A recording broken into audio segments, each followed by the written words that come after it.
Hello दोस्तों, आज हम लोग पढ़ेंगे ज्योग्राफी का चैप्टर नंबर 4 जिसका नाम है इंडस्ट्रीज़।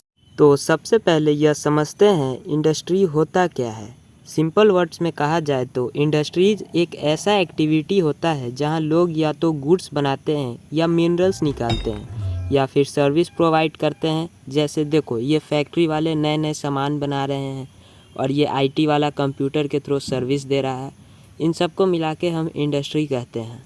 समझे ना, इंडस्ट्री बेसिकली वह जगह होता है जहां लोग अपने स्किल के थ्रू कुछ बनाते हैं या निकालते हैं या सर्विस देते हैं। अब हम देखेंगे कि इंडस्ट्रीज़ को कैसे क्लासिफाई किया जाता है। सबसे कॉमन तरीका है उनके रॉ मटेरियल के बेसिस पे। इस क्लासिफिकेशन के अंदर 4 टाइप्स की इंडस्ट्री आती है। मतलब किस टाइप के रॉ मटेरियल से वह इंडस्ट्री काम करती है, उसी के हिसाब से उन्हें ग्रुप किया जाता है। पहला टाइप होता है एग्रो बेस्ड इंडस्ट्रीज़। ये वह इंडस्ट्रीज़ है जो प्लांट और एनिमल से रॉ मटेरियल लेती है। इसका एग्जाम्पल है कॉटन टेक्सटाइल जो कपड़े बनाती है। दूसरा टाइप होता है मिनरल बेस्ड इंडस्ट्रीज़। ये वह इंडस्ट्री होती है जो मिनरल्स और ओर्स को रॉ मटेरियल के रूप में यूज़ करती है। इसके एग्जाम्पल हैं आयरन और स्टील इंडस्ट्री। तीसरा टाइप होता है मैरीन बेस्ड इंडस्ट्रीज़।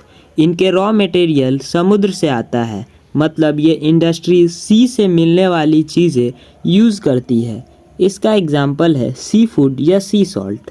चौथा और लास्ट टाइप होता है फॉरेस्ट बेस्ड इंडस्ट्रीज़। ये वह इंडस्ट्रीज़ है जो फॉरेस्ट से मिलने वाले रॉ मटेरियल यूज़ करती है। मतलब जंगल से जो चीज़ मिलती है वो यूज़ करते हैं। इसका एग्जाम्पल है पेपर इंडस्ट्री जो कागज़ बनाती है और फर्नीचर इंडस्ट्री। अब देखते हैं साइज के बेसिस पे इंडस्ट्रीज़ का क्लासिफिकेशन। देखो, साइज के हिसाब से इंडस्ट्रीज़ 2 तरह की होती है, स्मॉल स्केल इंडस्ट्री और large scale industry. Small scale industry वो होती है जहां पैसा या कैपिटल इन्वेस्टमेंट थोड़ा कम होता है। यह इंडस्ट्री ज़्यादा हाथों के कामों पे डिपेंड करती है, मतलब लेबर इंटेंसिव होती है। इनमें प्रोडक्ट्स छोटी फैक्ट्री या घर टाइप वर्कशॉप में बनते हैं, जैसे मिट्टी के बर्तन बनाना या वेविंग मतलब कपड़ा बुनना। लार्ज स्केल इंडस्ट्रीज वो होती है जहां पैसा या कैपिटल इन्वेस्टमेंट बहुत ज़्यादा होता है। इन इंडस्ट्रीज में एडवांस मशीन्स और मॉडर्न टेक्नोलॉजीज यूज होती है। मतलब सब कुछ लार्ज लेवल पे होता है। बड़ी फैक्ट्रीज, हाई टेक सेटअप और ट्रेंड वर्कर्स। इसका एग्जाम्पल है ऑटोमोबाइल इंडस्ट्रीज जहां कार बनती है। और अब आता है लास्ट क्लासिफिकेशन ओनरशिप के बेसिस पे। मतलब इंडस्ट्री किसके पास है और कौन चला रहा है। प्राइवेट सेक्टर वो होता है जो इंडिविजुअल या कंपनी ओनर चलाते हैं। पब्लिक सेक्टर को सरकार मैनेज करती है, मतलब गवर्नमेंट के अंडर होती है। ज्वाइंट सेक्टर में दोनों मिलके काम करते हैं, सरकार भी और प्राइवेट लोग भी। और कोऑपरेटिव सेक्टर में प्रोड्यूसर या वर्कर मिलकर अपनी इंडस्ट्री चलाते हैं, जैसे हमारा अमूल, जहां दूध वाले लोग आपस में मिलकर खुद कंपनी चलाते हैं। हर इंडस्ट्री एक सिस्टम की तरह काम करती है। मतलब उसके 3 मेन पार्ट्स होते हैं, इनपुट, प्रोसेस और आउटपुट। इनपुट में आती है चीज़ें जैसे रॉ मटेरियल, लेबर और कैपिटल यानी पैसा। फिर आते हैं प्रोसेस जहां मैन्युफैक्चरिंग, डिज़ाइनिंग और काम करने का स्टेप होते हैं। और आखिर में मिलता है आउटपुट यानी फाइनल प्रोडक्ट, और कभी कभी थोड़ा वेस्ट भी। इसका एग्जांपल है कॉटन इंडस्ट्री। कॉटन इंडस्ट्री में इनपुट होता है कॉटन, प्रोसेस होता है स्पिनिंग और वेविंग, और आउटपुट में मिलता है कपड़ा। कोई भी इंडस्ट्री कहीं भी नहीं लग जाती, उसका लोकेशन डिसाइड होता है इम्पोर्टेंट फैक्टर के बेसिस पे। चलो देखते हैं वो कौन कौन से फैक्टर होते हैं जो डिसाइड करते हैं कि इंडस्ट्री कहाँ लगेगी। पहला फैक्टर है रॉ मटेरियल। फैक्ट्री हमेशा उन जगहों के पास होनी चाहिए जहां से रॉ मटेरियल इजीली मिल जाए। दूसरा फैक्टर है लैंड। ज़मीन सस्ती और फ्लैट होनी चाहिए ताकि फैक्ट्री बनाना इजी हो। तीसरा फैक्टर है वाटर।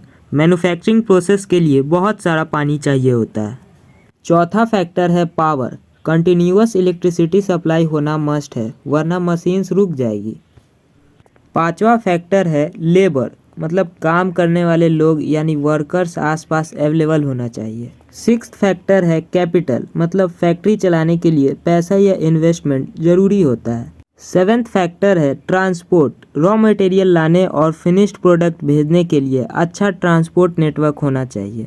और लास्ट फैक्टर है मार्केट, जहां हम अपने फिनिश्ड प्रोडक्ट इजीली बेच सकें। मतलब कस्टमर के पास होना भी ज़रूरी है।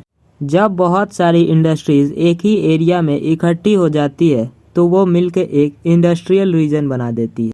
दुनिया में कुछ मेजर इंडस्ट्रियल रीजन हैं, जैसे eastern north America, western Europe और ईस्टर्न एशिया। और इंडिया में हमारा फेमस एग्जांपल है मुंबई पुणे रीजन, जहां अलग अलग टाइप्स की इंडस्ट्री एक साथ ग्रो करती है। लेकिन जब बहुत सारी इंडस्ट्री एक ही जगह पे इकट्ठी हो जाती है तो वो एक इंडस्ट्रियल रीजन तो बना देती है, लेकिन साथ साथ खतरा भी बढ़ जाता है।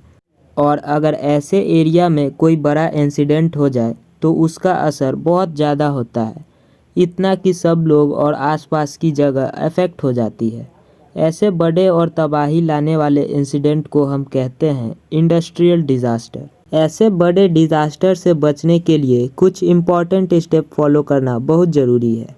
चलो देखते हैं वो 5 सेफ्टी मेजर जो हर इंडस्ट्री को एडॉप्ट करना चाहिए।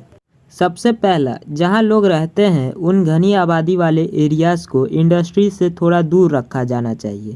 मतलब फैक्ट्रीज और घरों के बीच में एक सेफ डिस्टेंस होना चाहिए। दूसरा, जिन लोगों या वर्कर्स को रिस्की इंडस्ट्रीज में काम करना होता है उन्हें पहले से ही खतरों के बारे में पूरा अवेयर करना चाहिए। मतलब उन्हें पता हो कि क्या सेफ है और क्या नहीं। तीसरा, सेफ्टी के जो नियम और कानून होते हैं उन्हें स्ट्रिक्टली फॉलो करना बहुत ज़रूरी है। लॉ सिर्फ लिखने के लिए नहीं, उन पे अमल करना भी उतना ही इम्पोर्टेंट है। चौथा, जो डेंजरस या जहरीला सब्सटेंस होते हैं उन्हें सही तरीक़ा से स्टोर करना चाहिए।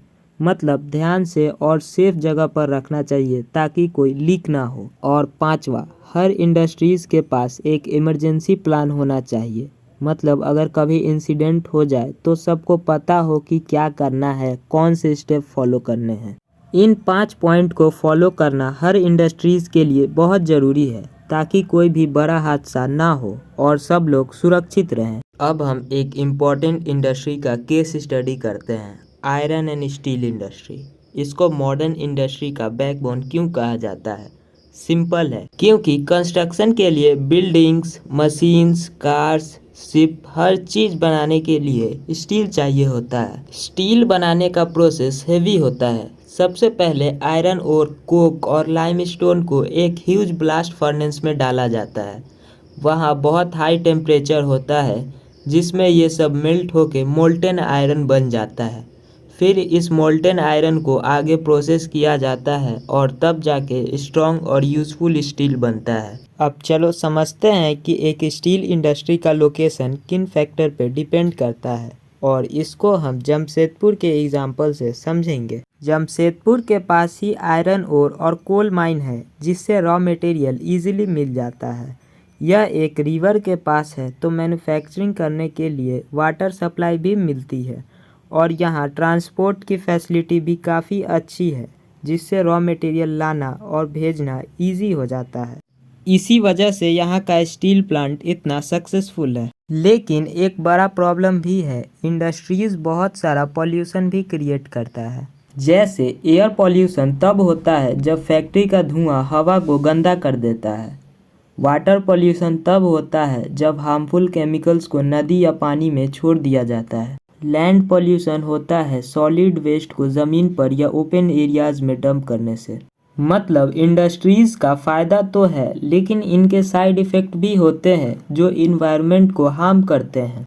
इसलिए आज के टाइम में इंडस्ट्रीज़ को सस्टेनेबल प्रैक्टिसेस अपनाना बहुत ज़रूरी है। मतलब ऐसे तरीके जो इन्वायरमेंट को हार्म ना करे। साथ ही प्रॉपर पॉल्यूशन कंट्रोल मेजर लगाने चाहिए ताकि हवा, पानी, ज़मीन का पॉल्यूशन कम हो सके। और इसके साथ हमारा चैप्टर यहाँ कंप्लीट होता है। Thank you.